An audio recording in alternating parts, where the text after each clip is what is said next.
Ryan Reynolds here from Mint Mobile. With the price of just about everything going up during inflation, we thought we'd bring our prices down. So to help us, we brought in a reverse auctioneer, which is apparently a thing. Mint Mobile Unlimited Premium Wireless. How to get 30, 30, bit to get 30, bit to get 20, 20, 20, bit to get 20, 20, bit to get 15, 15, 15, 15, just $15 a month?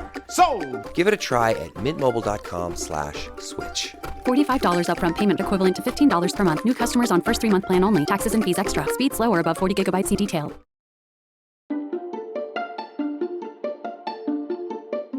Hello and welcome to Invisible Hate. I'm Asad the Butt. And I'm Saadia Khan.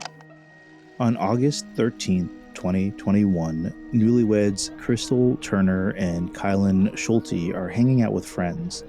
They are at Woody's Tavern in downtown Moab, Utah. Crystal is 38 and Kylen is 24. Both are women and both are sleeping that night in a campsite nearby in the LaSalle Mountains. Crystal and Kylen are seen leaving the bar on surveillance footage, but they continue to hang out with one of their friends until about midnight. The two tell their friend about a creepy man who has set up his campsite a little too close to theirs. Their friend offers to put them up for the night, but the couple say they want to go back to the campsite because that's where their rabbit is. So they go back and spend the night at the camp. The next morning, they take Crystal's motorcycle back into town, leaving it parked at a McDonald's where she works, and then return to the camp by car. They intend to pack up and move to a different location. Instead, at about 11:30 in the morning, Crystal and Kylen are shot to death in their tent. Their bodies are then dragged to a nearby creek.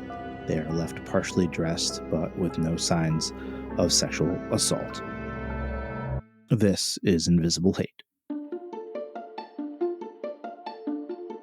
Welcome back to Invisible Hate, a weekly true crime podcast in which Saadia and I attempt to uncover the ugly truth behind various hate crimes, both recent and historical. That's right, Asad. Many of the cases that we discuss involve crimes committed against minority groups. Our goal is to determine through a discussion of the nuances and complexities of these unfortunate situations whether or not these transgressions can be considered hate crimes. As will soon become clear, today's case appears to fit many of the criteria for a hate crime. But before we get into the case, Asad, how are you feeling? I can hear you cough. Yeah, I have whatever has been going around the entire country, entire world. This kind of like I was sick for a little bit and then this cough just kind of lingers and lingers and lingers. So yeah, I'm feeling generally better, but I might probably sound worse than I actually feel. But how have you been avoiding all the crazy sicknesses? I have been, for now at least. But you know what I'll suggest? You should take vitamin C. I really believe in the power of vitamin C. And I don't want any hate, but I really do believe in vitamins and, East Asian medicine, holistic medicine. So maybe try some herbs or vitamin C and things like that. I will do that very soon, for sure. So I said, do you want to get into the case? Yeah. So Saadia, first I want to ask you, have you heard about this murder before? No, this is the first time I'm hearing about it. Have you heard about the murder of Gabby Petito? Yes. Yeah, I think a lot of our listeners will remember that from, I think it was just last year, but we'll have more on that shortly in the connection to this case. But first, let's talk about our victims here. So Kylen originally is from Montana and moves to Moab during a very difficult period in her life following an abusive relationship and the murder of her brother. But she begins to blossom there in Moab. Meanwhile, Crystal is born in Hot Springs, Arkansas, and is outgoing, joyful, and a badass. She has 3 kids from a former relationship, but does not have custody. The two meet while Kylen is on a hike with her father. They bond over their passion for the outdoors and fall deeply in love. They become known as 2 desert girls living a sort of hippie lifestyle. They are married 5 months before in a treehouse wedding, and the two live in their van and at campgrounds near Moab. They are saving up to buy a home back in Arkansas.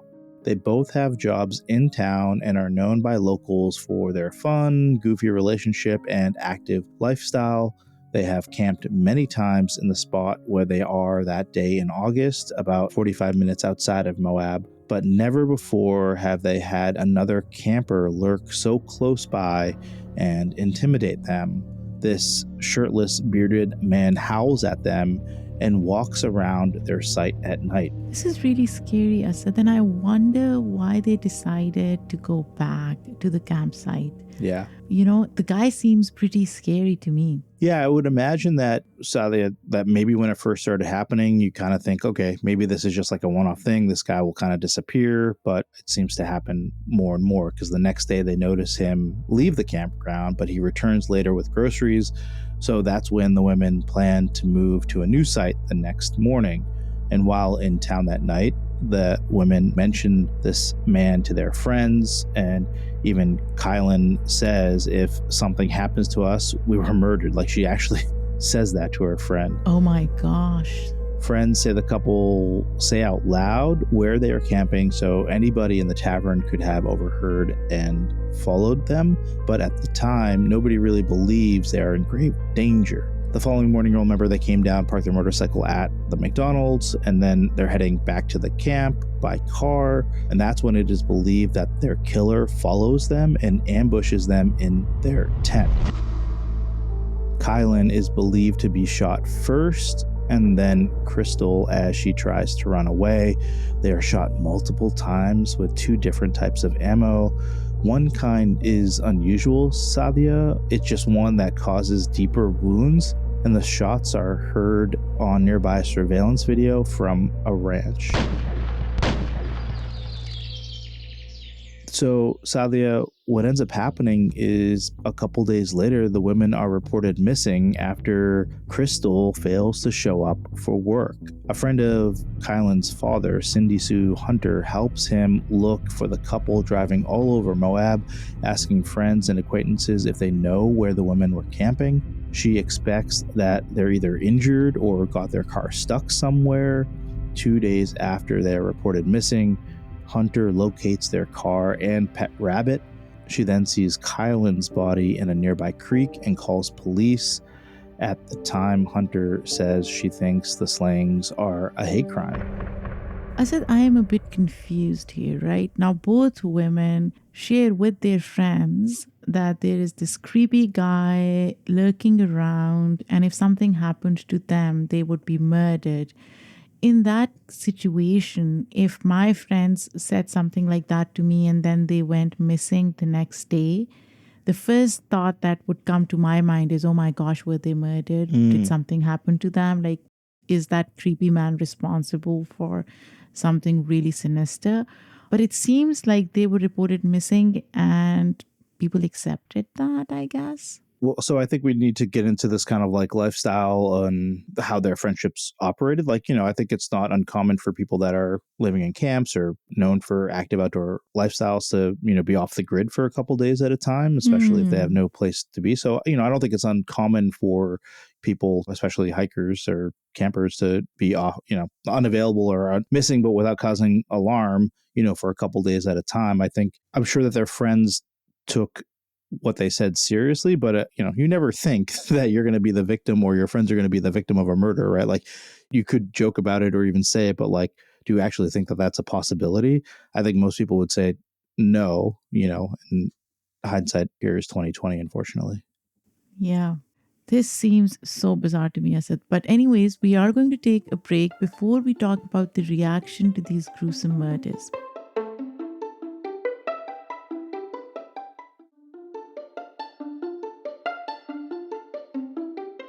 Welcome back to Invisible Hate.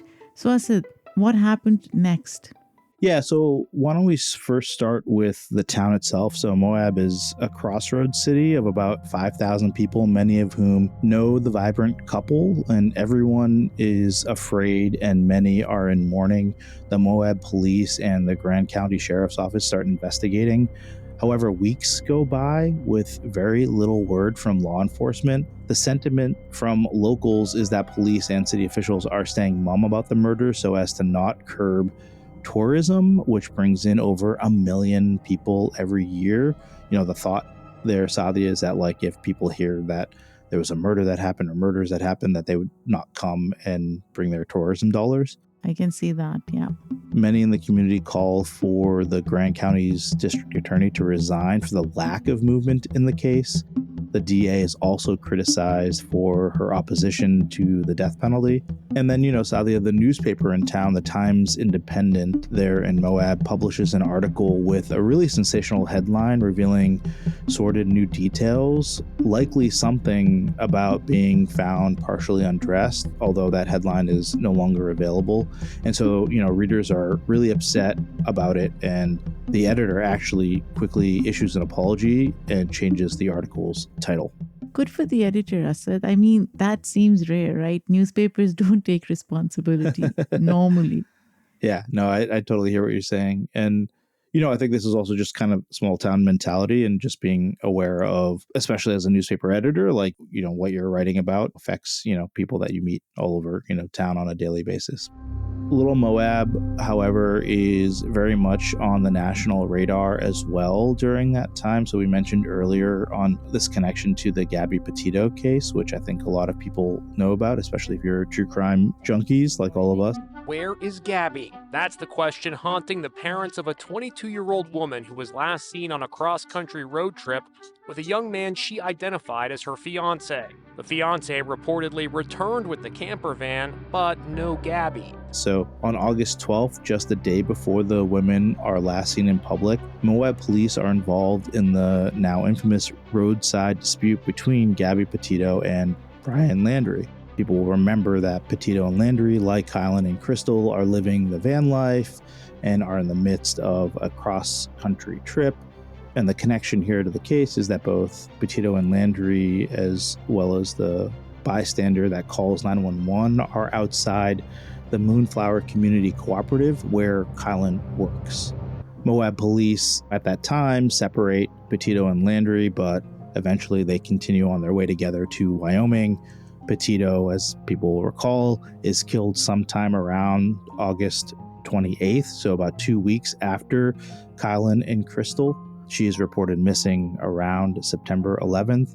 And once Petito is known to be missing, the police and the FBI begin to explore a potential link between the two cases. So, Saadia, how do you think Kylen and Crystal's families and loved ones react after hearing about the Petito case? Asad, I'm sure they probably are making some potential links between the cases, right? They probably expect that there is some crazy guy who is on this killing rampage of sorts. Totally. Yeah. I mean, it's hard not to try to connect the two, especially in a small town where, things like this probably don't happen very often, right? So they're actually hopeful that the crimes are related. After not seeing much action from local law enforcement, they hope that Landry becomes a suspect. So they're thinking that Landry is the one that did it. Oh, that's interesting. But Landry was with Petito most of the time. So This was some, loner guy lurking around. I think for them, this was like their first real lead. And so I think there was like hope that like they'd start getting some answers, right? And so we have a quote from Kylen's father stating, that he was kind of hoping the whole Gabby and Brian thing would tie this into a multi-state, multi-level thing that would bring the FBI in and take control. But unfortunately, Saadia, any connection between the cases is ruled out by late September. The crime against Kylen and Crystal again seems to fall by the wayside, leaving Kylen's coworkers at the coop distressed by the attention from both cases and, law enforcement criticized for now mishandling 2 investigations. Okay, so Saadia, just to give you an idea of the disparity, Petito's case becomes one of the most broadcasted missing persons cases ever, yielding, get this, close to 68 million search results. No way. Wow. I mean, that's just unfathomable to me. Meanwhile, Kylen and Crystal's death receive only a fraction of the coverage. This is one of the reasons why we wanted to highlight this case, is because so many times just like one story takes up all the headlines and the coverage, and there are just so many other cases that get ignored, especially obviously, as we know, from minority communities, but even this one in the LGBTQ community as well. Yeah, so that makes a lot of sense. And with Petito's case, I think it was all this, boyfriend drama and this young girl on some adventure with her boyfriend. So that probably also created a lot of interest among people who were looking at the case. So yeah, I totally get it. So Saadia, given how little progress in the investigation was occurring, Kylen's father gets involved. He sets up a booth in a public park in Moab where residents can submit clues or leads, and locals are really responsive, providing tips and handing in possible evidence like car keys found near the campsites where the women were murdered. Kylen's father says that he never hears back from the police about anything he turns in, and he also blasts the police for announcing to residents that they are safe because the murder, they say, is an isolated incident. Yet, business owners and employees worry about retribution from law enforcement if they speak negatively in public about the handling of the case. Yeah, so this to me is really messed up, Asad, because according to Kylen's dad, which really does make sense to me, how can you assume that residents are safe, right? There is a murder that's happened. We don't know who the murderer is, what the motivation was. This is really putting other lives at risk. And I'm really surprised that the law enforcement didn't take it seriously. Yeah, I think that we don't know the perspective of law enforcement, Saadia. There are over 20 persons of interest identified and potential pieces of evidence found, including a cell phone at the scene. They evidently spend quite a lot of time on an ex of one of the victims, but they end up clearing that person. In late February of 2022, a suspect whose blanket and jacket are found near the campsite is ruled out as well. It's also discovered that 2 weeks before the murders, 2 women camping about an hour away are awoken by a flashlight shining into their tent. These women look outside the tent and spot a large man with glasses and a beard who then runs to his truck and speeds off. And I don't believe that that person was ever identified. So, I think law enforcement was doing stuff behind the scenes and trying to track things down. The question is, why weren't they communicating with the family? And, was it enough? I think really is what Kylen's father is wondering, right? Meanwhile, Saadia, the victims' families also hire a private investigator named Jason Jensen, and locals also start asking questions. One podcaster at the time starts interviewing friends and coworkers of the victims, and one friend of Crystal's from McDonald's says that she has a feeling about who that kind of creepy guy they saw might be. So the person that this person is referring to is a person named Adam Pinkowitz, and he is a 45-year-old drifter and transient man who lives out of his vehicle and works at the McDonald's in Moab like Crystal. Adam ignores requests from police to talk to him and skips town without picking up his last paycheck. According to the friend of Crystal's quoted before, Adam had been angry with Crystal for making food for her and for Kylen when she wasn't on her shift. He becomes irate and confronts his manager, accusing her of giving Crystal special treatment. Adam's manager also tells him to work faster one day, and he responds by getting in her face and yelling derogatory comments about her sexuality as she is in a same-sex relationship. Adam says he should take her outside and kick her ass. And, Saadia, basically Adam, as I mentioned, leaves town, and it happens shortly after these incidences. Asad, I am confused. Why wouldn't Crystal have recognized Adam instead of calling him some creepy guy at the campsite? Yeah, right. I think that's a great question.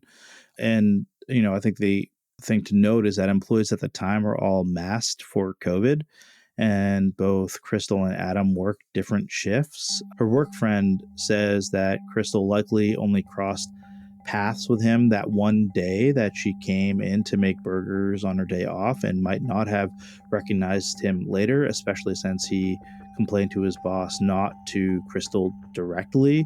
The family's private investigator, that guy named Jensen, also discovers later that Adam appeared to have a grudge against Crystal, although he doesn't believe he's quote unquote the creeper.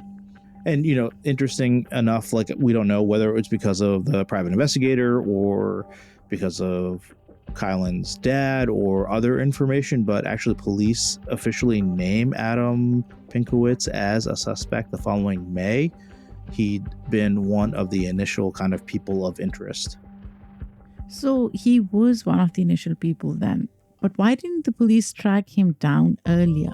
Yeah, I know, right, Saadia? Like, apparently when they realize he's left town, they try to contact him in another state, but the address is outdated. And I'm sure that the interstate search makes it more complicated for police, but it really sounds like they dropped the ball early on.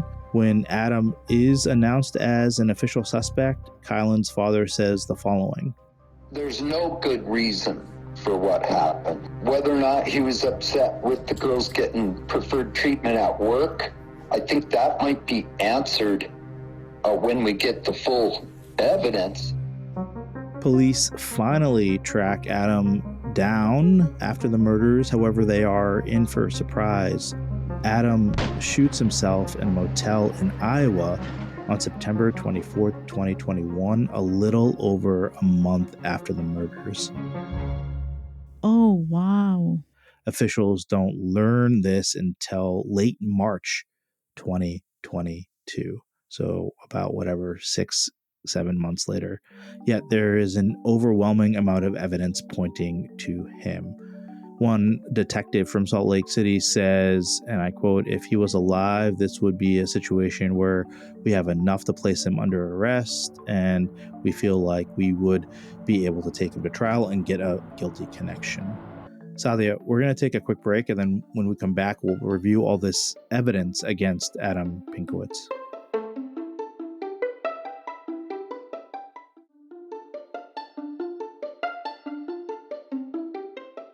Yeah. Welcome back to Invisible Hate. So, Asad, why do they think Adam is guilty? Yeah, so sadly, there's no DNA evidence linking him to the crime, but police attribute that to 2 days of rain before the bodies are discovered and the fact that many of Adam's possessions are given away after his death. Police find that Adam had searched the area where the crime occurred on his phone, and he buys groceries around the time the couple sees him returning to the campsite with grocery bags, and evidently he sends a farewell email to his family that day. Also, Saadia, there's footage of a Toyota Yaris like his leaving the couple's campsite an hour after the killings, which is also an unusual car to take camping in that kind of rugged mountain range. Investigators are able to track down the Yaris, which was sold after Adam's death, and process it for evidence. Another kind of smoking gun is that he uses a red-tipped bullet to shoot himself, and that matches the bullets at the crime scene. Witnesses see a bearded man near the area where Kylen and Crystal are camping. About 2 hours after the homicides occur, Adam showers at a local business and buys gas and groceries. He turns off his phone from August 14th to 16th as he travels to Telluride, Colorado, and eventually to Waterloo, Iowa. And, Saadia, just in case, authorities continue to investigate all avenues until, that is, they find out he told his significant other about the crime, including details that are only known to police. Interestingly, considering the homophobic comments Adam had made in the past, he was also in a same-sex relationship, and police speak to his boyfriend, who lives in Iowa, who right away assumes that they are there to ask him about the murders. Crazy, right? The boyfriend says Adam told him he shot and killed 2 women in their tent in Utah, one of whom he worked with and disliked because she was bossy. The boyfriend also says their relationship was volatile and seemed to blow up around September 17th. He claims he did not turn Adam into authorities because he was afraid of him, and until the police showed up, he did not know Adam had actually killed himself. The police rule out any involvement on the part of the boyfriend. Meanwhile, Adam's family, who has not had much contact with him around the killings, also cooperate with police. Asad, what about the motive? Do the police have any theories? Yeah, it's unclear if there was any premeditation here. Authorities think it's unlikely he had been stalking Crystal and Kylen and very well may have initially come across their campsite just, at random. 5 months before the murder, Adam writes that he has a recurring urge to rape or kill people and is afraid he'll follow through. He also has a history of making racially motivated threats. He demonstrates problems with anger management at work and becomes increasingly paranoid, even tracking license plates and details about people he encounters. There is a record on his phone of him writing, and I quote, "I overworked myself and that caused me to feel bad and think negative, evil thoughts," end quote. As for his suicide, he does leave behind a note, part of which mentions being fired from a job by, quote, lefty liberal bosses for working too slowly. In December 2022, with the details of Adam's confession, authorities closed the case. In the unlikely event that conflicting evidence comes to light, they say that they will revisit it in the future. Yeah, there is enough evidence to connect Adam to the crime. So I don't doubt that he committed the crime, but I'm not sure about the hate crime motivation. So, Asad, this brings us to the question of the episode. Was this a hate crime? What do you think? Yeah, Saadia, I don't think that this elevates the level of being a hate crime for me. Obviously he made homophobic comments or one or two of those. It seems like, he was also gay himself. And so to me, this seems more just like a garden variety, murder, unfortunately, and doesn't raise the level of a hate crime. But I'm interested to know your thoughts. You're right, Asad. I agree. I don't think this is a hate crime. This person had anger management issues, and then his desire to rape or kill people generally shows that he wasn't really targeting specific group based on their actual or perceived identity. So yeah, you're right. I don't think this was a hate crime. It was just somebody with some deep, deep problematic issues. So what's the latest on the case, Asad? Yeah, so Saadia, the case has not been reopened. I have not read anything conclusive about a motive for Adam. Meanwhile, I think we should note that Kylen's father refers to the shootings as a hate crime. I think, Saadia, we'll just leave you with a sentiment that Kylen's dad shared about the two of them, and that is their love just shined bright and everybody looked at them. You couldn't help but look at them and go, wow, what's going on with these two? Just kind of leaving that memory of them out there for our listeners. You're right, Asad. And whether or not this can be classified as a hate crime, it is a tragic, tragic incident, right? 2 lives cut short because of somebody's hate in whatever form that came, right? So our heart goes out to the families of both the victims.